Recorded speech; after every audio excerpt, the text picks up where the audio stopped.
Қуыршақ. Ол кішкентай ойыншық па? Жоқ, кейде тұтас тағдыр қуыршаққа айналады. Ильяс Жансүгіров «Қуыршақ әңгімесі». Бұл ойыншық туралы емес, бұл қыз тағдырын малға, ақшаға айырбастаған ескі түсінік туралы әңгіме. Қыз тағдыры сауда емес.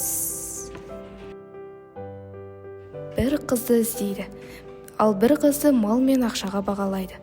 Адамдығы ұмытылып, ар алдында сауда басталады. Пұлын берді, ал. Сауда бітті. Той бар, қуаныш бар. Бірақ сол думанның ортасында бір жүректің үнін ешкім естімейді.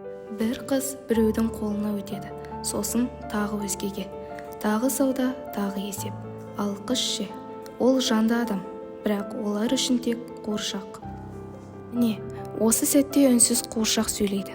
Өз тағдырына өзі ие болғысы келген әйелдің дауысы естіледі. Жоқ, ырзалығым жоқ.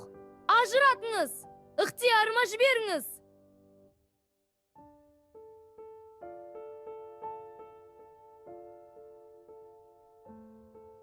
Бұл бір қыздың ғана емес, қазақ әйелінің азаттыққа ұмтылған үні. Бұл ескі салтың көлеңкесін әшкерелеген шығарма. Қыз тағдырын таразыға салып, малға айырбастау адамдыққа жасалған қиянат. Қатша еркінмін деп ойлағанымен, баба сағасы Әбдірахымнан қарызын алған соң қайта қуыршаққа айналды.